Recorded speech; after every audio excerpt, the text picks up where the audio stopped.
un peu de trouble dans l'ordre dominant qui met ensemble les mots et les choses, les mots et les usages. La riposte, c'est vous. Suivez la chaîne, activez la cloche, donnez au poste.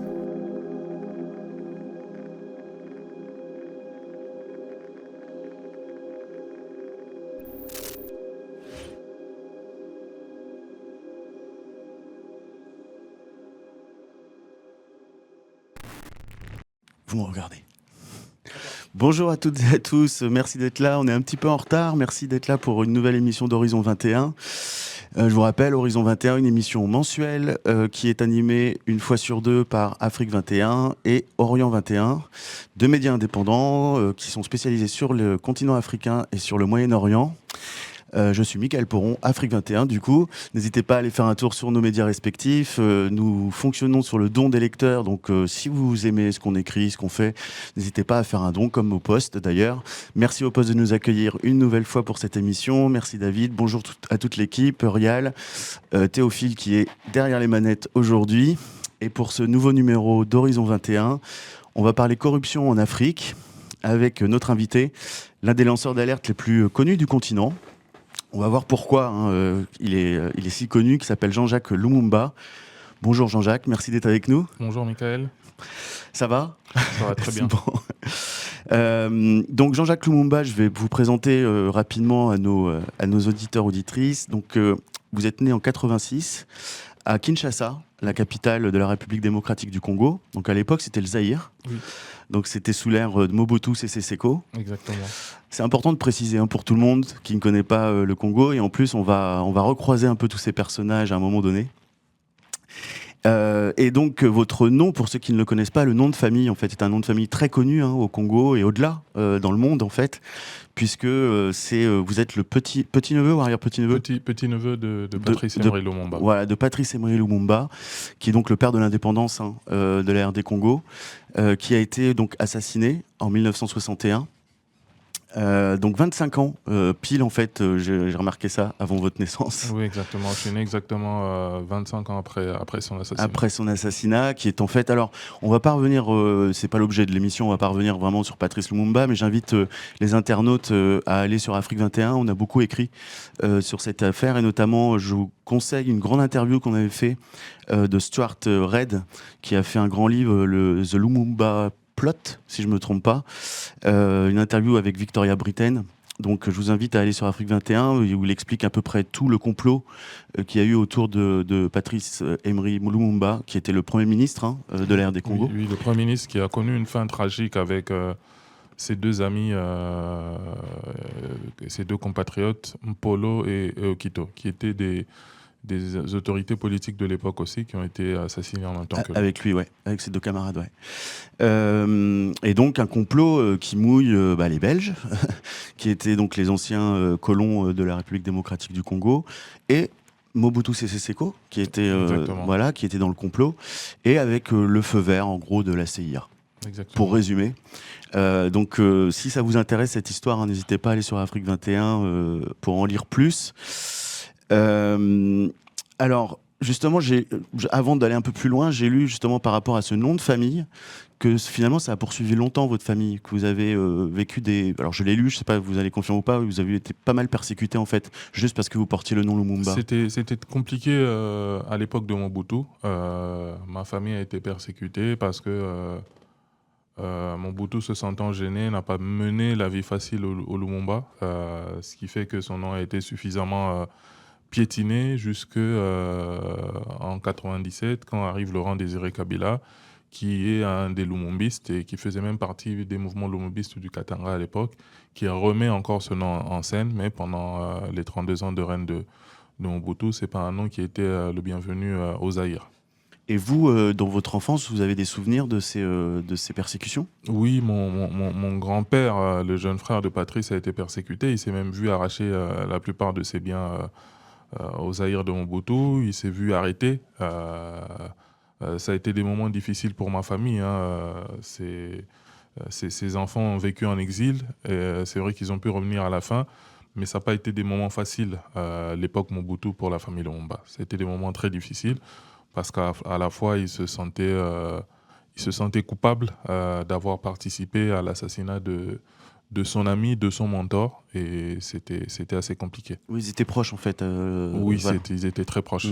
C'était le secrétaire particulier de Lumumba, c'est Lumumba qui l'a réhabilité dans l'armée, c'est Lumumba qui a fait de lui secrétaire dans le gouvernement, c'est Lumumba qui a fait de lui le chef d'état-major, et après il le poignard dans le C'est une vraie dos. trahison, ouais. Alors vous grandissez et faites une partie de vos études en RD Congo, République démocratique du Congo, avant de faire un MBA en France. Donc MBA, c'est, pour expliquer, c'est un master en fait, Oui, c'est c'est ça? un master en risque management et assurance des entreprises. Et assurance des entreprises. Et alors, je ne sais pas en quelle année vous terminez vos études, mais en gros, vous aviez quel âge du coup quand vous avez terminé? Ben, j'ai terminé mes études à l'âge de 21-22 ans Ouais. Et j'ai commencé à travailler directement. Ok.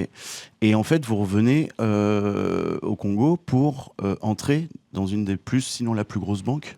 Ouais, j'ai travaillé dans 4 banques au total en République démocratique du Congo. La première s'appelait Procrédit. C'est devenu Equity BCDC aujourd'hui. C'est la plus grande banque, hein, si je dois le dire, en termes de taille et de portefeuille. Et Equity est devenu Procrédit à la suite de beaucoup de fusions. Je passe chez Fibank, qui est une banque aujourd'hui qui est liquidée. Je travaille un peu chez Access Bank et aussi chez BGFI Bank. Et donc de 2012 à 2016, vous êtes chez BGFI, chez exactement. BGFI Bank Congo, puisque c'est une banque gabonaise en fait. Hein, c'est une banque gabonaise à la base. À la base, donc c'est la filiale au Congo, à Kinshasa. C'est la filiale congolaise, exactement. Jusqu'à en devenir d'ailleurs l'un des directeurs. Ouais, le chef de département des engagements, donc le responsable des risques de crédit. Des risques de crédit. Et vous avez tout juste 30 ans, vous êtes très jeune en fait. Ouais, j'ai juste 30 ans. Voilà. Et là, 2016, c'est là où tout se complique Ouais. pour vous, puisque quand vous alertez à un moment donné votre hiérarchie. Absolument.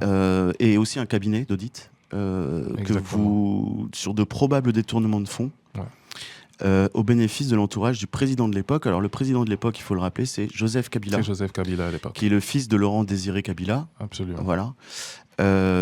Et donc, là, vous sentez que ça se passe pas très bien pour vous. Enfin, qu'il commence à y avoir beaucoup de pression. Voilà, c'est là où tout dégénère en réalité. Vous verrez qu'il y a plusieurs des acteurs dans ces instants-là qui sont aujourd'hui des acteurs clés dans la rébellion RDC. Il s'agit de Corneille Nangaa, qui est le président de la CENI. Alors la CENI, c'est la Commission électorale nationale indépendante. Donc c'est l'institution qui est chargée d'organiser les élections. Et il y a le frère de Joseph Kabila, qui aujourd'hui est entre les filets de la justice américaine, avec les biens. Et il y a des proches de Joseph Kabila, dont Joseph Kabila lui-même. De façon assez directe et indirecte dans beaucoup d'entreprises. Et donc, c'est ce qui fait que ce que j'épingle touche directement à la famille, au pouvoir, et au clan présidentiel. Et tout ça, c'est parce que je refuse de participer en réalité ou de les aider à faire ce qu'ils font, parce que à cette époque-là, j'estime que ce sont des faits répréhensibles qui pourront coûter très très très cher à la banque. Et je crois que même celui qui était avant moi en tant que responsable reprochait de cela à ma hiérarchie, et par un tour de passe-passe, il s'est fait remercier. Mais moi, quand j'arrive, je constate qu'il y a énormément de choses qui ne marchent pas, et que ça part du détournement des fonds publics, des fonds de la Banque centrale du Congo, il faut le souligner, au financement du terrorisme. Et c'est des faits clairs établis. Quand vous dites au financement du terrorisme, vous pensez Il y a beaucoup d'entreprises du Hezbollah qui font des affaires dans la banque. Et ça, avec la bénédiction du directeur général de la banque, qui est le frère de l'ancien président Joseph Kabila. Alors juste pour nos internautes, quand vous parliez de l'Est du Congo, donc aujourd'hui l'Est du Congo est secoué par une rébellion. Enfin, ça fait 30 ans qu'il y a des rébellions dans l'Est du Congo, mais actuellement celle dont on parle le plus, c'est la rébellion M23, M23 exactement. Et qui a été rejoint par un mouvement politique, l'Alliance Fleuve Congo, qui est dirigé par Corneille Nangaa, l'une des personnes que vous avez citées tout à l'heure, qui était voilà. Et parmi les dossiers que j'épingle et qui me créent des problèmes, c'est le dossier de la Commission électorale nationale indépendante, qui est dirigé à l'époque par Corneille Nangaa. Et Joseph Kabila, donc l'ancien président, a rejoint ce mouvement dans l'Est du Congo il y a quelques temps. Oui. Il est clairement établi qu'il fait partie des financiers et des patrons du M23. Du M23, Alliance AFC Fleuve Congo. M23, Voilà, exactement. AFC M23. Joseph Kabila, on y reviendra tout à l'heure de toute façon, mais c'était bien pour poser le contexte. Voilà. Mais à l'époque, donc, il est président, Le président de la de la République. République. Donc là, vous avez des pressions et même vous êtes menacé avec une arme par l'un de vos responsables. C'est quand même pas banal dans Exactement. une banque. Exactement. Je tiens à le souligner. Et vous décidez de vous exiler en France. En fait, vous vous mettez en arrêt maladie, Ouais. si je me souviens bien, dans ce que j'ai lu, et vous partez passer votre arrêt maladie en France, En France, on va exactement. dire. Et là où vous faites venir votre famille, en fait, pour mettre votre famille en sécurité. Et absolument, c'est bien ça. Un mois après, ils me rejoignent à Paris. Et là, vous faites quelque chose que peu font, souvent par peur, et c'est pour ça que les lanceurs d'alerte, c'est important, c'est que vous décidez de dévoiler l'ampleur, en fait, de ces détournements de fonds. Donc des milliers de documents que vous allez dévoiler, on appellera ça les Lumumba Les Papers, Lumumba Papers, de votre, exactement. de votre nom de famille. Et ces documents vont donner en fait une série d'enquêtes journalistiques, d'abord, qui vont s'appeler Congo Hold Up. Oui, Congo Hold Up arrive au fait 3 ou 4 ans après. Parce que sur base de ce que j'ai dit, ça oriente sur beaucoup de pistes. Il y a une enquête de Bloomberg qui apparaît en décembre 2016. Et cette enquête épingle déjà plus de 70 entreprises clairement liées à la famille Kabila. Parce que dans ces 70 entreprises, les enquêteurs que je salue aujourd'hui, Michael Kavanagh et son ami, arrivent à prouver par des documents établis par le journal officiel en RDC l'appartenance et les liens de ces entreprises à la famille Joseph Kabila, à ses enfants, à sa femme, à ses proches, à ses frères, à ses sœurs. Et très clairement, ces 70 entreprises sont liées à lui. Et ça, c'est aussi grâce à mes révélations, à mes papiers, à ce que je révèle à la presse. Ça leur permet, ça aiguise Ça les oriente en fait ça oriente leur enquête dans pour leur pouvoir enquête. arriver à ces conclusions. Et très clairement, à ce moment-là, on comprend pourquoi est-ce que Joseph Kabila refuse de quitter le pouvoir, pourquoi est-ce qu'il refuse d'organiser les élections, et comment est-ce que son emprise, il a une emprise financière sur la RDC par ses entreprises. Et c'est à cette époque-là que moi-même, je commence à me rendre compte de la grandeur du danger que je courais, même si j'avais reçu des menaces, mais je ne m'imaginais pas que les choses étaient aussi graves et aussi profondes. Aussi profonde. Parce qu'en fait, il y a quand même donc ces Congo Hold Up, c'est d'autres enquêtes qui sortent ensuite dans les médias. Je sais qu'il y a eu un dossier qui existe que les gens peuvent aller voir sur Mediapart notamment, mais il n'y avait pas que Mediapart, il y a eu RFI, il y a eu beaucoup de journaux qui ont travaillé dessus. Mais l'ampleur, oui, est extraordinaire. Est-ce qu'on a un chiffre global de ce que représentent les détournements à l'époque ? Les détournements, on arrive à... ça, c'est de façon minimaliste, à peu près 150 millions d'euros, plus ou moins. 150 millions d'euros. Ça, c'est vraiment de façon minimaliste. Mais vous allez voir qu'après, il y a des enquêtes sur la GECAMINE où on prouve clairement qu'un demi-milliard d'euros a été clairement détourné. Et qu'il y a pas mal d'autres fonds détournés, blanchis. Et très facilement, que sur cette banque-là, on dépasse le demi-milliard d'euros. Le demi-milliard d'euros, c'est faramineux en fait. Exactement. Donc, juste, on refait un petit pas. Donc, effectivement, 2016-2017, Joseph Kabila fait traîner en longueur. Il ne veut pas organiser les élections. À l'époque, je me souviens, on parlait de glissement du calendrier, je crois, électoral. Alors qu'on n'était pas dans la situation actuelle en RDC où on a une guerre. Une bonne partie de la RDC n'est plus sous le contrôle du gouvernement central. À cette époque-là, il n'y avait pas de guerre, mais il ne voulait pas organiser les élections.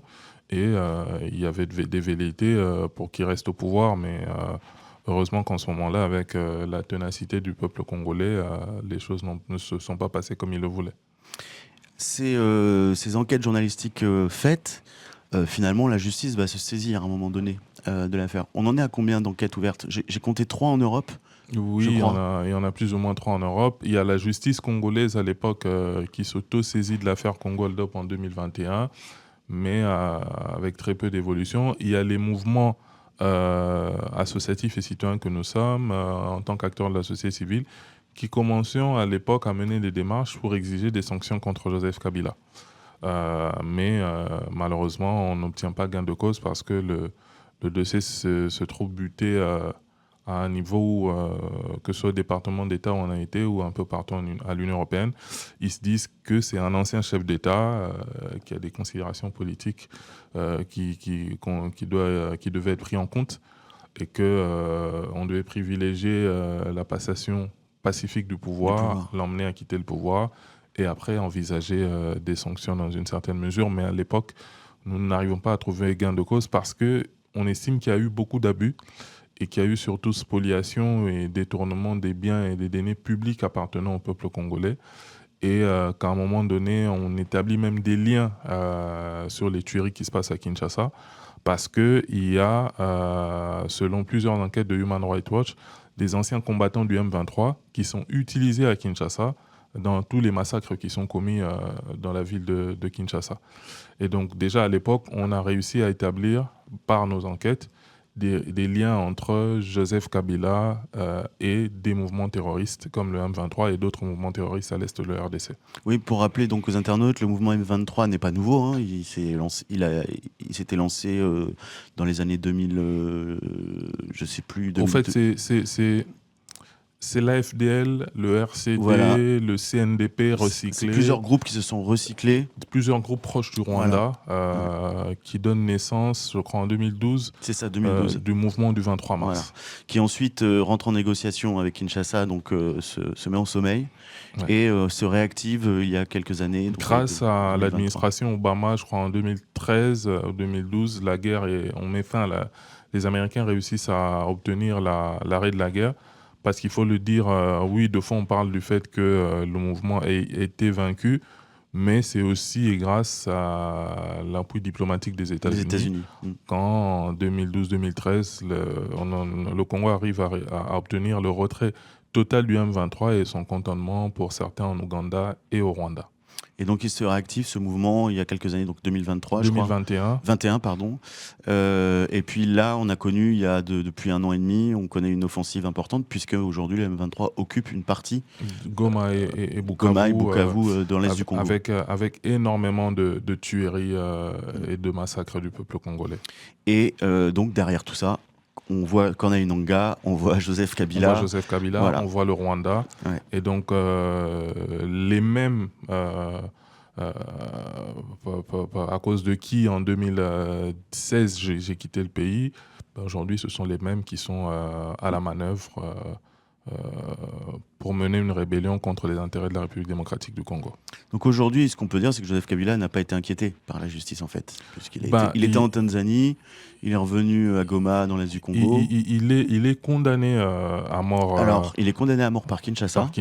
Voilà. Parce que Kinshasa, déjà, a réussi à avoir énormément d'éléments liant Joseph Kabila à la rébellion du M23.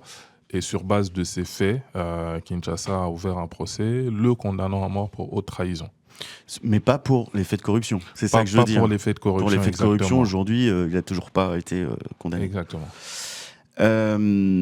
Donc, ensuite, alors on va revenir petit à petit sur les choses, mais quand même derrière ça, vous lancez ensuite votre propre collectif qui s'appelle Restitution pour l'Afrique. Exactement. Le RAF, le RAF. Le RAF, exactement. Si on peut dire. Alors, quelle est l'idée derrière en fait ce collectif ? Le collectif Restitution pour l'Afrique, c'est pas le collectif de Jean-Jacques Lumumba, c'est le collectif de plusieurs Africains et de plusieurs ONG africaines. C'est quoi l'idée derrière ? C'est qu'on se dit qu'il y a eu énormément de spoliations sur le continent africain. Ces spoliations ont été faites par des agents coloniaux, par des personnalités, par des personnes. Et ces biens qui sont arrivés et qui ont atterri dans d'autres continents méritent d'être restitués à l'Afrique. Et c'est la raison pour laquelle, par rapport au combat que nous menons tous, il y a un aspect financier et économique, mais il y a aussi un aspect culturel. Mais nous avons lancé le collectif et le premier fait d'armes, ça a été la plainte déposée contre le clan Bolloré. Parce qu'on estime que c'est un clan qui a fait énormément de mal à l'Afrique. Et Alors ça va me faire sauter si je parle de Bolloré tout de suite, mais exactement. on en reparlera effectivement. Voilà, Ouais, donc ouais. c'est ces Ouais. deux aspects-là, économiques, financiers Mm, et culturels, mm, mm. qui ont mené à la création de notre collectif Restitution pour l'Afrique, parce qu'on estime qu'il faut qu'il y ait de la réparation pour les biens qui ont été spoliés et qui ont été, pour lesquels l'Afrique a été dépouillée. Et de ce fait-là, par rapport à toutes les évolutions juridiques qu'il y a en France, cela nous permet aujourd'hui de mener à bien ce combat, pas que Jean-Jacques Lumumba, mais avec d'autres ONG. C'est la raison pour laquelle on parle de collectif, parce que ça n'appartient pas à Jean-Jacques Lumumba, mais la personne, la modeste personne que je représente aujourd'hui, porte aujourd'hui la voix du collectif Restitution pour l'Afrique. Peut-être que demain, ce sera une autre personne qui sera amenée à la porter, mais j'ai été la première personne désignée à porter la voix du collectif pour pouvoir mener tous ces combats. Alors, si on rentre un peu dans le cœur du sujet, qui est le titre un peu de notre émission, à savoir la corruption en Afrique, un peu largement. Alors oui, il y a un chat, Jean-Jacques Lumumba, donc on a des questions parfois d'internautes. D'ailleurs, il y en a une peut-être que je peux vous poser tout de suite, c'est quels sont les intérêts de la famille Kabila avec la France et ou la Belgique? J'ai pas la réponse, je sais pas si vous avez une réponse. Est-ce qu'il y a des liens en fait qui existent entre Joseph Kabila et l'ancien colonisateur? Joseph Kabila a été très clairement porté au pouvoir par des personnalités belges. Je peux en citer une, Louis Michel, Louis Michel. a été l'une des personnes, commissaire européen à l'époque, ministre belge, a été l'une des personnes à porter au pouvoir Joseph Kabila, à l'emmener partout, à le présenter à Jacques Chirac, qui le reconnaît lui-même. Et ce sont ces deux pays-là qui portent Joseph Kabila et qui le soutiennent, Et qu'ils soutiennent. à la mort ou à la suite de l'assassinat de son père. Et donc, C'est un lien déjà. C'est un lien non négligeable. Non négligeable, effectivement. Je voudrais donner un chiffre que j'ai retrouvé, qui est un chiffre qui vient de l'Office de lutte contre la drogue et le crime des Nations Unies, qui dit que sous Mobutu Sese Seko, donc en RD Congo, président du Zaïre de 65 à 97, il aurait puisé dans le trésor public de quelques 5 milliards de dollars. On a du mal à s'imaginer, en fait, les sommes. Et donc, ils font une comparaison, ils disent que c'était le montant qu'atteignait alors la dette extérieure du pays. Exactement. Ma question, c'est justement par rapport... On va continuer un peu sur la RD Congo, on élargira un petit peu après. Est-ce que la RD Congo est un pays en Afrique particulièrement touché par les faits de corruption? Quand on voit ça, on se dit il y a un côté culturel. Disons que Mobutu Sese Seko, puis on peut dire les Kabila, mais en tout cas Joseph Kabila, on a l'impression qu'il y a une continuité en fait dans ces faits de corruption. Ce n'est pas particulièrement la République démocratique du Congo. Vous savez, l'Afrique en général est touchée par les faits de corruption à cause peut-être de notre fragilité. Je voudrais préciser, ailleurs dans le monde aussi, il y a de la corruption, à cause de notre fragilité ou de la fragilité institutionnelle des pays africains, mais c'est un fait qui touche tous les pays africains. Et malheureusement, les pays post-coloniaux ont été conçus du fait d'avoir des régimes forts à la suite des indépendances. C'était pour que les anciens colons continuent à contrôler ces pays. Et malheureusement, ces hommes forts n'ont pas établi des systèmes forts. Ils se sont suffisamment enrichis. C'est le cas de Mobutu, c'est le cas de Joseph Kabila. Et malheureusement, cela n'a pas permis au Congo de décoller. Et donc, ces faits de corruption ont beaucoup freiné le développement. Et la corruption a été un frein pour le développement partout ailleurs en Afrique. Et donc, la République démocratique du Congo, l'ex-Zaïre, n'a pas échappé à cette règle. Est-ce que vous direz qu'aujourd'hui, la situation s'est améliorée de ce point de vue-là, avec le nouveau pouvoir, Félix malheureusement, Tshisekedi, qui est au pouvoir depuis 2018? Félix Tshisekedi a trouvé un pays en lambeaux. Je ne suis pas là pour prendre son parti. Non, mais c'est pas ce que je demande. Il a trouvé un pays en lambeaux. Et malheureusement, en 2021, la guerre a recommencé. Et aujourd'hui, il dirige un pays en guerre. Oui, il y a des choses qu'on peut reprocher, mais la situation est très difficile parce que le Congo vit depuis plus de 30 ans dans une situation de crise humanitaire et dans une instabilité chronique. Et avec 5 ou 6 ans de guerre sous le règne de Tshisekedi, je crois que c'est quand même assez difficile pour lui de pouvoir s'en sortir. Cela dit, nous on l'a écrit, c'est pour ça que je le dis, il y a des soupçons aujourd'hui qui pèsent sur sa famille, puisqu'il y a eu une plainte des syndicats et des ONG de la région minière du Katanga, qui est dans le sud du pays, c'est une région donc dans le sud du pays de RD Congo, qui sont venus déposer une plainte à Bruxelles pour des frais présumés justement de détournement et de blanchiment de fonds. captés par des hauts responsables congolais, et on retrouve parmi ces hauts responsables congolais des noms de la famille Tshisekedi. Je précise que pour l'instant, il y a une enquête, donc on ne sait pas exactement quel est le fin fond de l'affaire.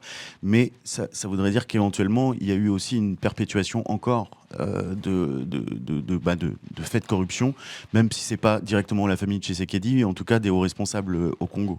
Et ça, par contre, j'aimerais préciser une chose. Il y a pas suffisamment encore d'éléments. L'enquête est en cours.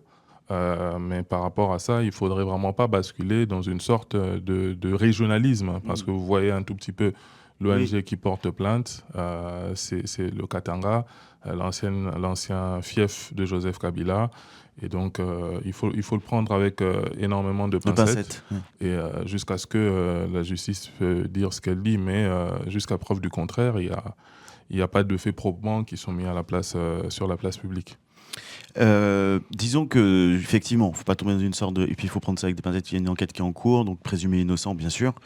Ce que je veux dire, c'est que les affaires de corruption, en fait, sont toujours là. Enfin, en tout cas, c'est quelque chose qui suit l'histoire du Congo. On a l'impression que voilà. Maintenant, encore une fois, il y aura une enquête et on n'ira pas plus loin.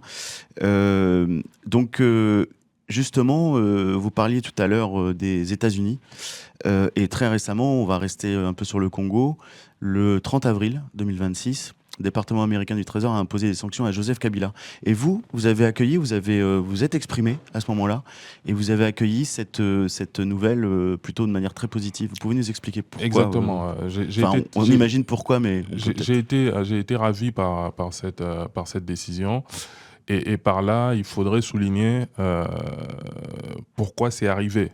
Quand vous lisez les sanctions en eux-mêmes, quand vous lisez la motivation des sanctions, ils partent de 2016, de la volonté de la non-organisation des élections, de tout ce qui s'est passé en termes de violation des articles de la Constitution et des faits de corruption. Vous voyez que l'OFAC cite des faits de corruption qui ont été rapportés par l'OFAC, c'est l'organisme du Trésor américain, américain chargé des sanctions. Et il cite des faits de corruption rapportés par plusieurs lanceurs d'alerte. Et l'une des motivations claires, ça reste l'implication de Joseph Kabila dans le financement du mouvement terroriste AFC M23. Et donc là, il faut reconnaître une chose, c'est que nous, en tant que mouvement de la société civile et acteurs de la société civile qui avions milité pour ces sanctions, nous nous sommes arrêtés quelque part. Donc c'est aussi la diplomatie du président Tshisekedi et de l'implication des Américains qui arrivent à faire qu'on ait à avoir ces sanctions-là. Et donc parce que sans cela, ces sanctions ne seraient pas arrivées. Je crois que la donne participation et financement au groupe terroriste AFC M23 est un des éléments qui permettent d'arriver à ces sanctions. Parce que pour nous, c'est positif. Parce qu'on a réussi à prouver pendant plusieurs années que Joseph Kabila s'est servi des intérêts du Congo, a détourné de l'argent public de la République démocratique du Congo pour financer ses propres entreprises.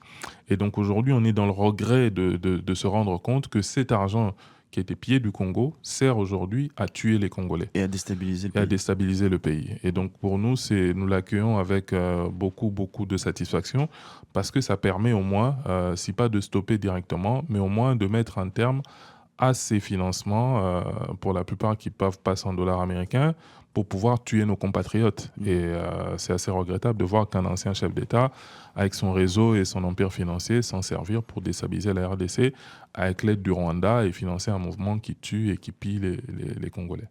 Est-ce que, en tant que porte-parole justement du RAF, donc du collectif de restitution, est-ce que vous attendez, grâce à cette décision, peut-être de retrouver une partie des sommes détournées et peut-être une restitution justement?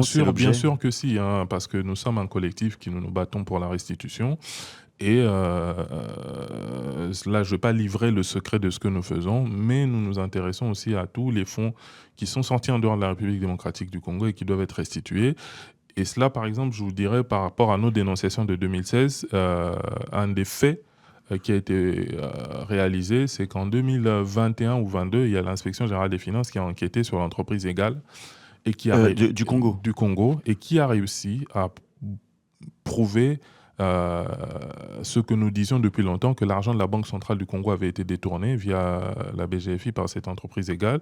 Et aujourd'hui, grâce à l'enquête de l'inspection générale des finances et à son ancien inspecteur général Jules Alingueté, qui est aujourd'hui retraité, on réussit à imposer à la banque et à cette entreprise de restituer de l'argent aux caisses du Trésor public, donc de la Banque centrale du Congo. Donc ça, c'est déjà un des faits positifs de notre combat. Et on espère que d'autres montants qui ont été détournés, qui sont partis soit dans des paradis fiscaux ou ailleurs, pourront être restitués au peuple congolais. Et on est sur quel montant déjà là Là, on était sur plus de 40 millions d'euros. Ouais, c'est déjà une grosse somme en fait, on ne se rend pas compte. Enfin si, exactement. Ça fait beaucoup. On parle de millions, on parle de milliards. Je vais encore redonner un chiffre qui va nous permettre d'élargir un peu la focale et de sortir un petit peu de la RD Congo. Donc toujours c'est la même source, hein, c'est toujours les Nations Unies. La corruption et le transfert de fonds illicites contribuent à la fuite des capitaux en Afrique, où plus de 400 milliards de dollars ont été détournés et mis à l'abri à l'étranger. C'est juste énorme, en fait. C'est énorme et c'est hallucinant. Et c'est quand même hallucinant. Donc c'est de l'argent qui ne sert pas, en fait, les Africains. Pour le développement ou ce genre de choses. Peut-être même un chiffre sous-estimé, hein, il faut être honnête. Comment concrètement on peut lutter efficacement contre la corruption de manière générale en fait en Afrique? Alors, être un lanceur d'alerte, il faut avoir du courage, mais est-ce que ça passe par là aussi? En partie, ça passe par là. Il faut accepter de dénoncer la corruption, mais on ne peut pas être lanceur d'alerte. Je prends mon cas à vie. Je l'ai fait parce que je travaillais dans une institution et ma vie était en danger. Ça a été parce qu'il faut déjà situer le contexte. Mais ça passe pas que par là, ça passe surtout par le renforcement des instruments juridiques. Parce il est très important de pouvoir renforcer l'arsenal juridique des pays africains et faire en sorte que le pouvoir judiciaire soit suffisamment doté de moyens, de capacités, de personnes avec beaucoup de ressources pour pouvoir traquer la corruption, que ce soit à l'intérieur du pays ou à l'extérieur, parce que la corruption est un fait transnational. L'argent qui peut être détourné en Gambie, en Guinée, sera peut-être utilisé au Kenya, aux Émirats arabes unis, en Chine ou partout ailleurs ou dans des paradis fiscaux. Donc il faut faire en sorte que le système judiciaire et les instruments juridiques du pays permettent d'aller traquer ces fonds un peu partout. Et aussi, il faut avoir de la sanction positive et négative. Les rémunérations peuvent permettre de sérieusement lutter contre la corruption.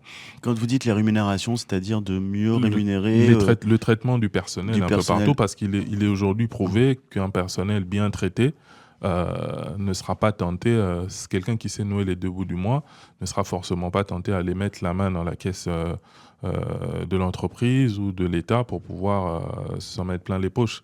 Et donc tout ça peut aider à ce que la corruption soit drastiquement baissée. Et pour ceux qui travaillent bien, il faudrait les rémunérer.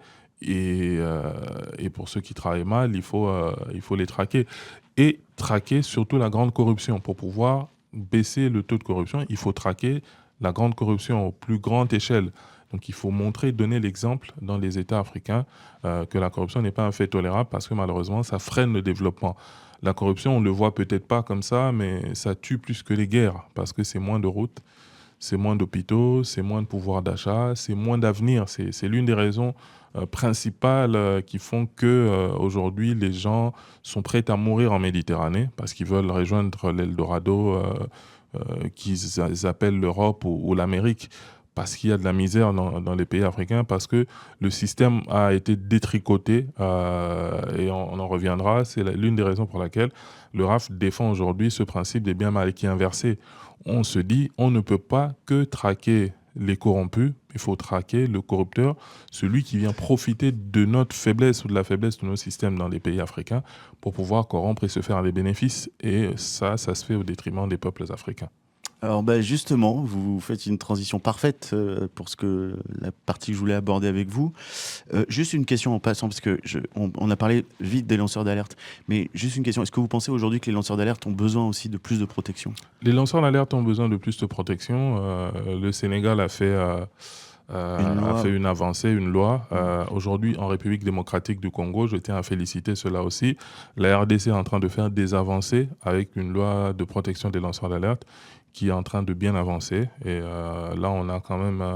il faut saluer la volonté politique de l'actuel ministre de la Justice et qui a rencontré tout dernièrement les directeurs de la plateforme de protection des lanceurs d'alerte en Afrique. Donc, quelques pays sont en train de faire des avancées. Le Sénégal a pris le courage avec les dirigeants actuels. La RDC aussi est en train de prendre le courage. Et ça, c'est des faits qu'il faut saluer parce que quand on protège les dénonciateurs, c'est aussi une façon de contribuer à lutter contre la corruption et à protéger ceux qui se battent jour et nuit pour dénoncer ces faits et avoir beaucoup plus de ressources dans les caisses de l'État, ce qui pourra permettre de développer les États africains. Vous-même, à l'époque, vous aviez trouvé une protection, vous aviez trouvé des gens qui vous ont soutenu, aidé ça a été difficile Je tiens à remercier la plateforme de protection des lanceurs d'alerte et à remercier particulièrement le maître William Bourdon et le maître Henri Tuliez et le feu maître Georges-Henri Bautier qui n'est plus de ce monde aujourd'hui, qui nous a quittés. C'est des personnes qui, même avant l'existence de PLAF, se sont suffisamment investies pour pouvoir m'aider, me protéger, pour que j'ai suffisamment de sécurité juridique. Et ça a été l'un des faits marquants qui m'ont permis aujourd'hui à parler, à porter haut mon combat et les idées que je porte contre la mauvaise gouvernance et la corruption. Et donc, je ne cesserai de les remercier. Donc, je rappelle le PLAF, donc la plateforme de protection des lanceurs d'alerte en Afrique. Des lanceurs d'alerte en Afrique. Alors justement, on parlait de corrompus, mais on parlait vous abordiez la question des corrupteurs également. Je fais un petit tour sur le chat. Est-ce qu'on a des... nous demander ensemble qu'est-ce que nous devons faire pour rétablir l'équipe française. Nous le sommes tout autant, ok, d'accord. Au Mali, ici, il s'agit de RD Congo. Je pense parce qu'il y a eu une question sur Wagner qui n'avait rien à voir avec l'émission de ce soir.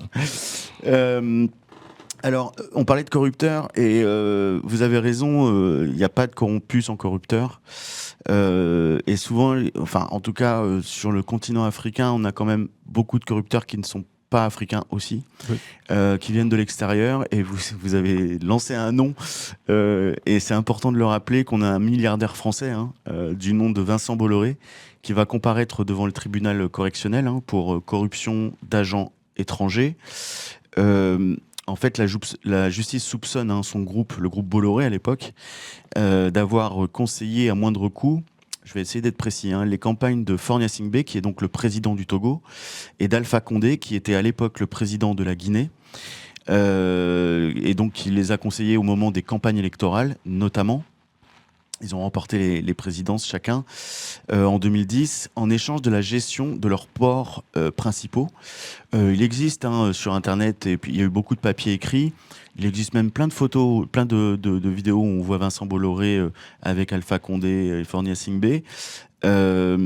Et donc vous êtes derrière aussi ces procédures. Alors racontez-nous un petit peu comment vous êtes arrivé à aller vers Vincent Bolloré, qui n'est pas un petit morceau. Je pense que c'est le travail de plusieurs ONG. On travaille déjà de façon différente dans plusieurs structures différentes, mais on avait le même objectif, c'est celui d'arriver à la restitution des fonds. Mais la CGIP qui est arrivée en 2021, où Vincent et le clan Bolloré ont reconnu cette corruption. Oui, je rappelle qu'ils ont reconnu en fait lors d'une médiation. Exactement. Ils pensaient justement en reconnaissant et en proposant de payer une amende qui passerait entre les mailles du filet. Et pour nous, ça a été l'élément détonateur. Et la loi 2021 en France qui s'occupe de la restitution des fonds nous a permis de pouvoir porter cette affaire pour plusieurs pays, au-delà de Togo et de la Guinée, donc le Cameroun, le Ghana, la Côte d'Ivoire, à les inclure aussi dans ces faits.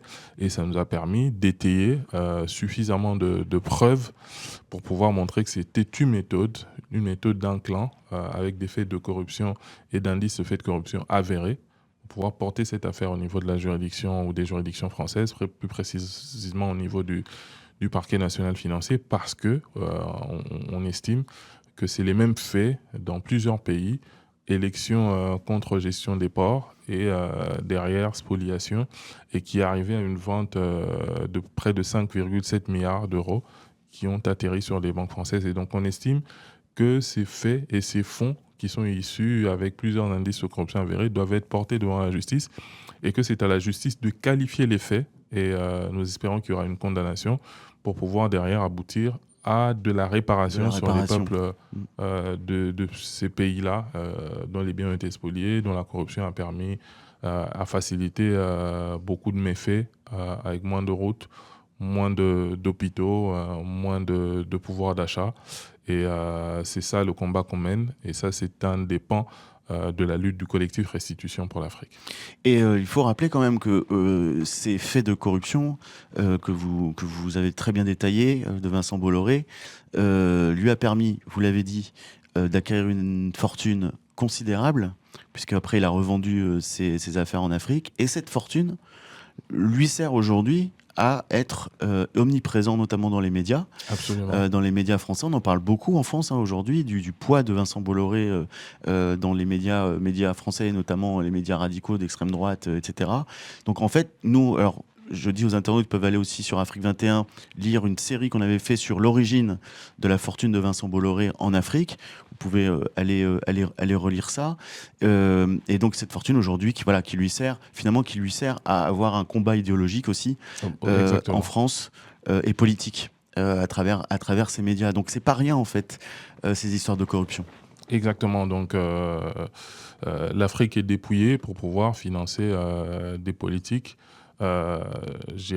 d'extrême droite, ouais. Alors que d'une façon assez claire, il est l'un des instigateurs de cette montée de l'immigration qui vient critiquer sur le continent européen ou en France, parce que quand on enlève l'espoir aux Africains, il ne leur reste qu'à prendre la Méditerranée pour rejoindre l'Europe. Et ça, même en étant moi-même issu de l'immigration, je ne peux pas encourager qu'il y ait une montée de l'immigration en France. Mais néanmoins, ceux qui travaillent, ceux qui dépouillent les Africains pour que ces Africains soient désespérés et que demain, ils soient fustigés en France, c'est des faits à condamner. Mais aujourd'hui, ce qui nous intéresse, c'est des faits. Nous voulons que ces faits soient qualifiés par la justice et que des condamnations soient données pour qu'il y ait de la réparation. Parce que les Africains ont besoin de cette réparation, ceux dont les biens sont spoliés, parce qu'il y a eu un corrupteur avec des méthodes bien identifiées. Ce corrupteur-là mérite, grâce à la justice française, d'être condamné, et que derrière, il y ait de la réparation pour les peuples africains. Alors justement, on en vient à cette partie qui est intéressante, c'est restituer. Il y a déjà donc vous l'avez dit, il y a une loi en France, il y a des affaires qui ont été portées, je pense notamment au fils du président de Guinée équatoriale, par exemple, où c'est bien, donc c'est Théodorin Obiang pour nos internautes, dont les biens ont été saisis en France, enfin certains biens, notamment des voitures de luxe, etc. Et donc il était question qu'il y ait 6 millions, notamment environ 6 millions, je crois, d'euros qui soient restitués à la Guinée équatoriale, mais il y a quand même parfois un peu de réticence, notamment de se dire, mais si on restitue l'argent à un pays qui fonctionne encore aujourd'hui sur un mode de corruption, ce qui est le cas, en l'occurrence, je parlais de la Guinée équatoriale, c'est toujours le même président, et le fils est même numéro 2 aujourd'hui à la tête du pays. Beaucoup d'associations se disent, c'est peut-être pas la bonne méthode, en tout cas, de redonner l'argent comme ça. Donc comment on pourrait faire pour que cet argent profite aussi au plus grand nombre en fait en Afrique? Comment on peut contrôler ça en fait? C'est la raison pour laquelle la loi de 2021 qui va être suffisamment mise à l'épreuve, là je ne parle pas en tant que juriste, qui va être suffisamment mise à l'épreuve avec le procès qui est en cours et l'affaire qui est en cours auprès du PNF, essaye d'encadrer les méthodes de restitution en passant probablement par les aides au développement grâce au ministère des Affaires étrangères. Et donc, je crois que c'est l'une des méthodes qui peuvent servir à encadrer à travers des ONG indépendantes, à travers des structures indépendantes qui peuvent passer par le ministère des Affaires étrangères en France pour permettre à ce que la restitution puisse être encadrée, pour faire en sorte que l'argent restitué n'aille pas servir aux mêmes personnes qui ont travaillé dans un des systèmes ou dans un système qui a appauvri le peuple. Donc, je crois que, par exemple, si on finance une route d'un coin à un autre sur le continent africain dans un pays par une aide de développement qui vient de la France grâce aux fonds restitués. Ça peut permettre d'encadrer suffisamment ces fonds, la construction d'hôpitaux, le financement des projets bien spécifiques à caractère social peuvent être des moyens pour pouvoir encadrer ces mécanismes de restitution. Ça reste très, très important à souligner parce que c'est l'un des enjeux majeurs, parce qu'il ne faudrait pas que ceux qui ont participé à mettre en place ces systèmes puissent être eux-mêmes les bénéficiaires. C'est comme si les fonds issus de détournements iront financer d'autres détournements. Ça, c'est une vraie question, mais je crois que la loi a suffisamment réfléchi dessus et pourra, au moment des C'est-à-dire restitutions... qu'elle n'est pas encore, on l'a pas encore testé. La loi a été promulguée, elle existe. Ouais. Maintenant, c'est le procès pour pouvoir être testé et qu'on soit sûr que tout se passera correctement. Nous, ce que nous visons en tant que collectif, en tant que structure associative, c'est d'encadrer aussi l'exécution de cette loi, c'est de veiller surtout à ce que ces moments, ces instants de restitution soient une réussite pour les peuples africains. Je vais citer justement Sarah Brimbeuf, qui spécialise des biens mal acquis au sein de Transparis International, une organisation que vous connaissez très bien évidemment. Je connais Sarah aussi. Donc, et Sarah, voilà, qui disait justement à propos de la Guinée équatoriale, voilà l'interrogation qu'elle pose. Elle dit: dans un pays comme la Guinée équatoriale, où il y a véritablement une capture de l'État, un régime qui est en place depuis plus de 40 ans, ce qui est le cas, 1979, avec une corruption qui est endémique, il est certain que si cet argent était restitué simplement par un virement du Trésor français au Trésor équato-guinéen, on ne verrait pas beaucoup de projets d'intérêt général financés par cet argent restitué. Donc c'est tout ce qu'il faudrait éviter en fait. Absolument, c'est des réflexions qui ont tout leur sens. Et donc il faut vraiment veiller à ça, veiller à ce que l'argent restitué serve directement à des intérêts des peuples africains et que non que ça aille servir à des projets que l'on ne saura pas maîtriser. Plus largement, du coup, vous êtes derrière, donc on parlait de Vincent Bolloré. Est-ce qu'il y a d'autres pays sur lesquels, sans nous révéler de secrets, est-ce que vous travaillez sur d'autres affaires aussi Comme je l'ai dit, l'association travaille sur les aspects de restitution culturelle. Et donc, nous veillons. Nous avons beaucoup de projets sur lesquels nous sommes déjà en train de travailler et pour lesquels, dans les prochaines semaines, dans les prochains mois, on mettra ça. Juste, qu'est-ce que vous entendez par restitution culturelle pour qu'on comprenne bien? Pour la restitution culturelle, vous savez par exemple que dans plusieurs pays africains, lors de la colonisation, il y a des produits et des objets culturels qui ont été dépouillés et ramenés du continent africain vers les musées européens. Et aujourd'hui, pour la plupart, ces pays ne bénéficient pas des fruits de ces objets culturels. Et donc, c'est toute une histoire de ces pays-là qui ont été dépouillés. Et donc, nous pensons et nous estimons qu'il est tout à fait logique qu'aujourd'hui, plusieurs pays européens, la France, la Belgique et des autres pays, réfléchissent sur déjà comment restituer ces objets d'art aux peuples africains.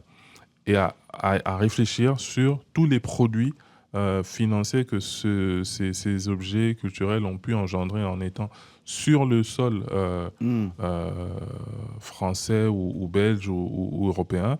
Mais néanmoins, ce qui doit être mis en place de commun accord, c'est le transport de ces objets vers des musées sur le continent africain et la sécurité et la conservation de ces objets culturels. Ça aussi, il faudrait y réfléchir, il faudrait y veiller. Et nous porterons aussi la voix de toutes ces affaires-là parce qu'il s'agit d'une grande manne financière qui a échappé au continent africain pendant des années et ça peut être évalué à plusieurs milliards d'euros. Et ces objets d'art et cet aspect culturel méritent d'être mis en avant dans le combat de la restitution et de la réparation que nous menons. On va rester un petit peu sur cette histoire de restitution d'objets pillés, volés pendant notamment la colonisation, parce qu'il y a de l'actualité en fait. Une loi a récemment été votée en France. Absolument. Pour, on va dire, fluidifier les contacts et la restitution des œuvres, des artefacts africains qui, les chiffres, j'ai écrit un éditorial il n'y a pas longtemps sur cette loi. Les chiffres sont faramineux. Je crois qu'il y a 150 000 ou 200 000 objets aujourd'hui qui dorment, dont la plupart sont d'ailleurs au Quai Branly à Paris, qui dorment dans les sous-sols. Et j'entendais Emmanuel Macron hier qui s'exprimait depuis Nairobi, au Kenya, où il est allé au sommet Africa Forward, qui est en fait un sommet Afrique-France, et qui se félicitait de ça, d'avoir déjà rendu quelques œuvres dans quelques pays. Il parlait du Bénin, bien sûr, et d'autres. Moi, j'ai lu cette loi et j'étais un petit peu dubitatif. Notamment par les conditions, les conditionnalités. C'est-à-dire qu'en fait, c'est un petit peu, j'ai comparé ça à un voleur d'œuvres d'art, c'est-à-dire que si un voleur d'œuvres d'art vole une œuvre d'art, et au moment où on le prend et qu'on veut restituer l'œuvre d'art, c'est comme si le voleur donnait ses conditions avant de rendre l'œuvre. Et parmi les conditions, vous l'avez cité, il y a cette condition de musée, de sécurité de l'œuvre. Moi, je me suis interrogé, est-ce que c'est vraiment au voleur de mettre ces conditions pour renvoyer des œuvres qui ne lui appartiennent pas ? Ben moi, je pense qu'à un moment donné, notre collectif a été aussi créé pour ça. Ces musées, cette sécurité, cette conservation doit être de la responsabilité des pays qui ont spolié, qui ont détourné ces biens-là. Ce n'est pas aux Africains, il ne faut pas demander aux Africains de construire ces musées-là. Dans le cadre de la réparation, nous estimons qu'il est tout à fait logique que la France, que la Belgique, que les pays qui ont eu à prendre et à subtiliser ces biens, de pouvoir financer la construction de ces musées, de financer la conservation de ces biens et de commun accord de voir comment réfléchir sur la sécurité. Parce que c'est eux qui sont venus prendre nos objets, les objets d'art dans les pays africains. Et donc, la loi ne peut pas dire que vous devez construire des musées, vous devez nous rassurer de la sécurité pour qu'on vous les remette. Je crois que c'est assez osé de réfléchir ainsi. La loi doit évoluer et notre collectif se battra pour que cette loi puisse être accessible et équitable pour les peuples africains parce qu'ils ont été victimes de ce qui s'est passé. Ils ont perdu de l'argent. C'est un manque à gagner de plusieurs années. Et si nous devons évaluer ce manque à gagner, est-ce que les pays européens ont gagné dessus ? Ça peut s'évaluer à plusieurs milliards d'euros. Et donc, il ne faut pas venir imposer aux peuples africains le point de vue de la loi française, mais c'est une négociation dans laquelle il faut rentrer pour qu'à terme, ces objets retournent dans les pays dont ils sont venus. La chercheuse militante aussi, Françoise Vergès, a beaucoup travaillé sur ces questions de musée. Une fois de plus, je fais la pub pour Afrique 21. On a une belle interview de Françoise Vergès sur un de ses bouquins qui parle de décoloniser les musées. Elle parle donc de cette histoire. Elle s'est exprimée après la loi en France. Elle aussi était assez dubitative là-dessus. Déjà, elle disait que les Africains n'étaient pas assez investis. En fait, on ne les faisait pas assez participer en fait, au recensement des œuvres, à tout le travail finalement de recensement des œuvres. Il n'existe pas de catalogue en fait sur lesquels les pays africains pourraient au moins voir ce qui existe. Aujourd'hui, on n'a pas de catalogue, on ne sait pas exactement ce qui existe. Puis l'autre chose, c'est que vous parliez des musées, mais en fait, il y a des œuvres simplement qui n'étaient pas faites pour être dans des musées. C'était des œuvres qui étaient dans les villages, qui servaient à des cérémonies, Absolument. qui étaient prévues pour ne pas durer dans le temps. C'était voilà. Est-ce qu'il n'y a pas aussi, plutôt que d'imposer un musée à l'occidental, est-ce qu'il n'y a pas aussi une réflexion plus profonde à avoir sur la... Il faut avoir une réflexion beaucoup plus poussée. Ça doit permettre de reconstituer notre histoire sur le continent africain, parce qu'il faut se dire que c'est toute une histoire de l'Afrique qui a été spoliée. C'est toute une culture, c'est toutes des civilisations qui ont été décapitées. Et donc, en ce moment, il y a une réflexion à faire. Comment est-ce que certains de ces objets, ou même des centres, je dirais, du style musée culturel, pourront être construits dans des villages, dans des coins un peu plus éloignés, comment les sécuriser. Et moi, je réfléchis en allant un peu plus loin. Pourquoi, déjà, à ce stade, ne pas impliquer certains Africains dans les ressources que tous ces budgets, ces objets génèrent ici.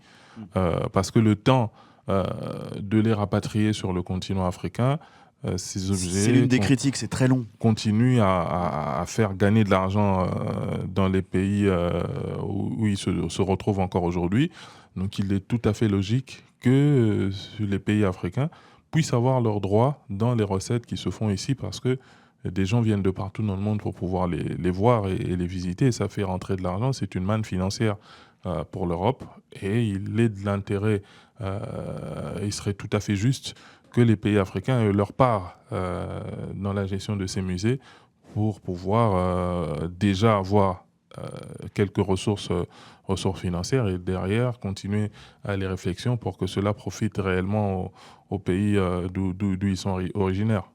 Et d'ailleurs, à propos de financier, si on parle d'argent, hein, beaucoup d'œuvres africaines qui ont été pillées n'étaient pas destinées à être financiarisées, entre guillemets, et certaines se sont retrouvées sur un marché qui a été créé, un marché de l'art, et certaines œuvres atteignent des sommes faramineuses Absolument. que la plupart des pays ne pourraient même pas acquérir pour les ramener. Comment on peut aussi casser un peu ce schéma parce qu'on parlait de valeur, si ça a une valeur sur un marché, on parlait de sécurité, ça pourrait attirer aussi les convoitises si on ramenait ces œuvres. Comment gérer tout ça? Il faut avoir une réflexion globale. Il faut avoir une réflexion globale, profonde, mais une réflexion qui doit se faire rapidement. Parce qu'il s'agit de la restitution, il s'agit des biens qui ont une valeur. Si on ne peut pas les sécuriser sur le continent africain, mais les pays d'où ils sont originaires doivent aussi avoir gain de cause dans cela. On pourrait imaginer peut-être quelque chose comme... C'est de l'argent, ouais. Il faut qu'il y ait certaines rétrocessions financières. Vous savez, les pays africains ont besoin de tout aujourd'hui. Comme un espèce de droit d'auteur, c'est-à-dire en fait... Voilà, ils doivent avoir des droits et ces droits-là peuvent servir à financer, pourquoi pas, les domaines de la santé, les domaines de la justice, les domaines de l'éducation, parce que ces œuvres-là viennent de quelque part. Et ces pays-là doivent avoir leurs droits dans l'utilisation que ces objets ont aujourd'hui. Oui, ils n'étaient pas appelés à être aussi financiarisés, mais aujourd'hui, c'est des œuvres qui ont une valeur financière. Et donc, cette valeur financière et les gains que ces œuvres peuvent avoir doivent bénéficier très, très clairement aux peuples africains et aux pays africains. Faire ça vite, c'est bien tout le problème. Hein. Et d'ailleurs, c'est ce qui est reproché. Par exemple, Emmanuel Macron s'est vanté d'avoir fait cette loi, etc. C'est bien d'avoir fait une loi déjà. Mais effectivement, on lui reproche aussi que ce soit très long. Il a annoncé ça il y a 10 ans. Et en fait, au bout de 10 ans, il y a très peu d'œuvres qui ont été retournées. Il faut un pas, il faut faire le pas. Le pas a été fait, mais je crois que ça doit aller un peu plus vite. Impliquer les États africains, parce qu'il s'agit de leurs œuvres, il s'agit de leur propriété, il s'agit de leur histoire. Donc on ne peut pas les laisser loin de ça, loin de cette réflexion, parce qu'il faut une réflexion globale. Les pays africains doivent être suffisamment impliqués et arriver je dirais pas un juste milieu, mais à une décision beaucoup plus juste pour pouvoir faire en sorte que ces biens bénéficient et que cela se retrouve et retourne en Afrique. Il y a Valeur anarchiste qui dit, ben voilà, c'est ça, il faudrait des droits d'exploitation des ressources. Bien sûr. En fait, c'est ça. Bien sûr, c'est tout à fait clair et c'est juste et logique. Et ça pourrait se mettre en place assez vite, ça finalement, peut se mettre avant en place même rapidement, de recenser les œuvres, de faire tout ce travail. Absolument, ça peut se mettre... on sait qu'il y a autant d'objets, on sait qu'il y a autant qui viennent de tel coin de l'Afrique et de tel pays. Ces pays-là, d'où ils sont originaires, doivent être impliqués et être financièrement impliqués et recevoir des droits pour ces œuvres-là qui ont passé autant de temps ici. Alors, il y a aussi la réticence des musées français qui résistent un peu en disant on va nous enlever toutes nos œuvres, on n'aura plus rien. Donc, c'est aussi un travail culturel dans l'autre sens à faire, c'est-à-dire décoloniser le musée, comme disait Françoise Vergès. C'est aussi ceux qui travaillent sur ces œuvres, leur expliquer que... Ils doivent apprendre à se réinventer aussi. Voilà. Ils se sont enrichis sur le dos des œuvres qui sont venues de l'Afrique, mais à un moment donné, ils doivent se réinventer et trouver quelque chose d'autre pour leur rentabilité. Oui, peut-être qu'ils vont faire des copies, mais ça doit être aussi, ça doit aussi bénéficier aux œuvres originales et à ces pays-là. Et donc, tout ça doit être réfléchi. Et encore une fois, réfléchir, mais avec les Africains. Il faut réfléchir avec les Africains parce que ça leur appartient. Et donc, c'est tout à fait logique. Et c'est là le travail de notre association. Nous nous impliquons par rapport à ça pour faire en sorte que la réflexion aille vite, mais aille bien. Et surtout, que ce soit des réflexions justes qui bénéficieront aux peuples africains. Moi, j'ai trouvé qu'il y avait dans cette loi, finalement, et à travers l'échange qu'on a, qu'il y a une certaine condescendance, à dire oui, mais les Africains sont pas capables en fait. Et là, c'est Et je trouve assez, que c'est assez on reste dans des schémas. condescendant, Ouais. et c'est le combat que l'on doit mener. Ça appartient à des personnes. On ne peut pas dire à un père ou à une mère d'un enfant que vous n'êtes pas capable d'élever votre enfant, alors que ce père ou cette mère veut élever son enfant selon ses standards, selon sa culture. Et donc, si on peut l'aider, c'est de l'aider dans la mesure du possible pour l'aider à donner à son enfant l'éducation qui est euh, de sa responsabilité, à l'encadrer et non à se dire on vous arrache votre enfant parce qu'on estime que votre éducation, votre culture n'est pas similaire à la nôtre. Ça, c'est assez condescendant et c'est très osé. Et je crois que c'est la même transposition qu'on peut faire sur le domaine culturel.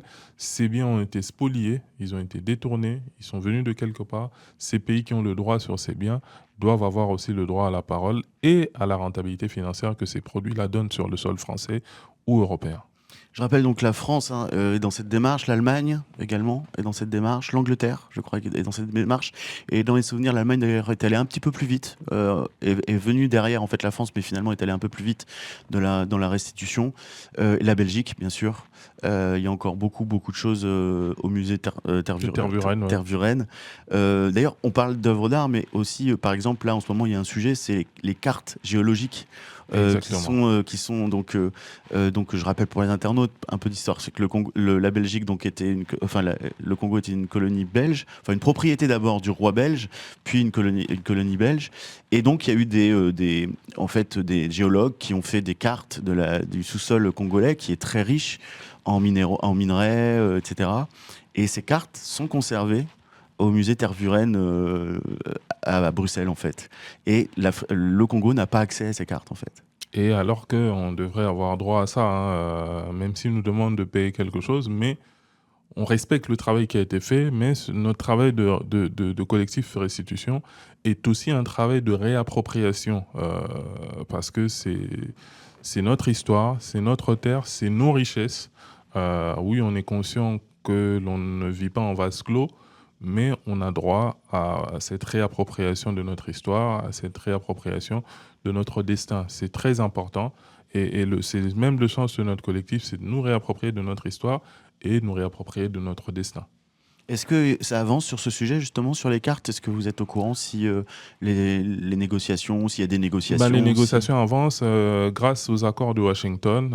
Je crois que les États-Unis s'impliquent suffisamment pour que... Quand vous parlez des accords de Washington... Les accords de Washington, c'est des accords qui viennent d'être signés l'année passée entre le Rwanda et la République démocratique du Congo. Pour mettre fin à la guerre dans l'Est. Pour mettre fin à 30 ans de massacres et de tueries des Congolais. C'est une crise qui a fait plus de 6 millions de morts, qui continue à faire aujourd'hui plus d'une dizaine de millions de déplacés internes. Et ces accords ont eu le mérite de pouvoir mettre sur la table la RDC, qui est le pays agressé, et le Rwanda, qui est l'un des principaux agresseurs de la RDC, et les États-Unis comme médiateurs, et établir une chaîne de valeur dans la vente et la distribution des minerais critiques et des chaînes de valeur provenant de la RDC.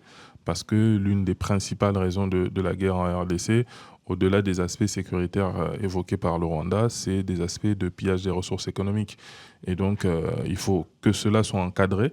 Et les cartes géologiques de la RDC qui se trouvent à Tervuren sont importantes parce que ça peut nous permettre de connaître réellement ce qu'il y a sur le sol et le sous-sol congolais et à établir des vraies chaînes de valeur et sécuriser tout cela pour le bien et des Congolais et de la planète tout entière. Qu'on voit en fait que l'histoire coloniale se répercute dans l'actualité aujourd'hui, voilà, à travers ces cartes. C'est quand même quelque chose d'absolument incroyable d'imaginer qu'un pays ne peut pas avoir accès aux cartes géologiques de son propre sous-sol. Voilà, c'est assez grave comme fait, mais je crois que dans la diplomatie qui est menée en République démocratique du Congo et grâce aux travaux des organisations non gouvernementales que nous sommes et des ONG, on arrivera à avoir gain de cause. Merci beaucoup, Jean-Jacques Lumumba. On arrive au terme de cette émission. J'espère que ça s'est bien... De quoi avons-nous parlé pendant 1 heure, presque? Voilà, je suis content d'avoir participé à cette émission, à ce live, et je dis merci aux internautes qui nous ont suivis. Et surtout, merci à ceux qui nous suivront. Je pense que je serai moi-même disposé et disponible à répondre à vos questions parce que je sais qu'il y a énormément d'interrogations qui vont arriver, que ce soit sur mon compte Instagram, quand les shorts seront diffusés, je serai moi-même ramené et disponible à vous répondre et à continuer les échanges parce que, comme on le dit si bien, c'est du choc des idées que j'ai eu la lumière. Donc, je suis disposé à des échanges, à parler avec vous. Et je suis très content et merci pour l'invitation. Et merci à tous ceux qui nous ont suivis et de l'intérêt que vous avez démontré pendant ce live et que vous démontrerez après en suivant cette belle émission. Et ben merci, et tous les internautes vous remercient d'être venus dans le studio de Au Poste. Merci encore au Poste de nous accueillir une fois par mois pour cette émission Horizon 21 d'Afrique 21 et d'Orient 21. N'hésitez pas à aller sur nos sites respectifs, chercher, fouiller si vous avez envie d'en savoir un petit peu plus. On a parlé de beaucoup de choses, des rébellions dans l'Est du Congo, on a beaucoup d'articles dessus, des intérêts miniers dans l'Est du Congo, on a écrit également sur cette histoire de cartes détenues intervurènes, sur les restitutions, bref, vous trouverez plein de ressources sur nos sites. N'hésitez pas à soutenir la presse indépendante. N'hésitez pas à faire des dons à la presse indépendante si vous trouvez que notre travail est essentiel. Nous, on y croit, on pense que notre travail est essentiel. Et face à des géants comme Vincent Bolloré, pour le reciter, qui font une véritable offensive sur les médias, je pense qu'il faut qu'on se serre les coudes. Donc, merci à toutes et à tous. Merci David, merci Au Poste, merci Théophile qui était aux manettes aujourd'hui. Merci Jean-Jacques Lumumba. Merci. Et à très bientôt. Salut. On essaye de mettre un peu de trouble dans l'ordre dominant qui met ensemble les mots et les choses, les mots et les usages. La riposte, c'est vous. Suivez la chaîne, activez la cloche, donnez Au Poste.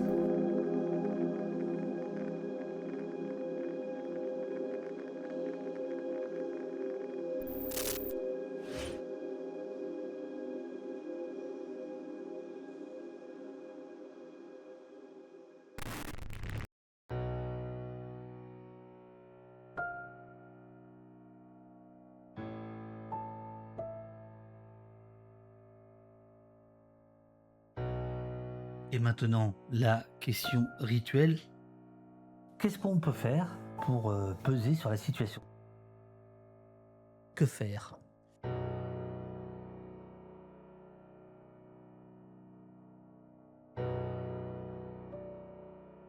Faites de la politique, mais pas pour les postures, en essayant de déchiffrer nos besoins à tous, nos besoins collectifs, pas pour sa chapelle.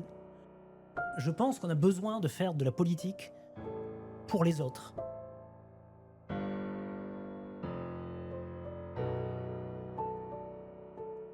Il faut s'engager.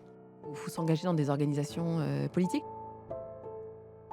J'invite tout le monde à essayer de voir un peu ce qui se passe au niveau local, voir s'il n'y a pas comme ça des listes citoyennes, autonomes, d'alliances, et on voit ce qu'on essaie de faire pour prendre les villes en fait, c'est-à-dire pour prendre le pouvoir et pas nous contenter simplement d'être critique ou d'être dans la dénonciation de Macron ou de l'extrême droite. J'encourage tout le monde à s'engager dès maintenant.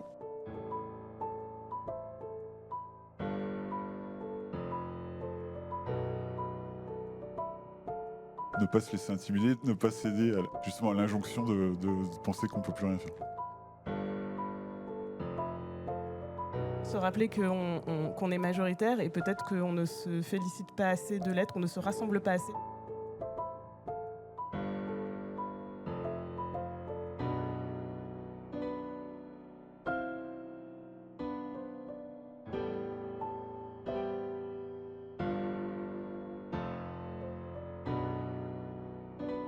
Continuer à se rappeler qu'on est très nombreux et que malgré ce qu'une petite fenêtre médiatique nous montre, le monde est très différent de ce qui se passe sur CNews.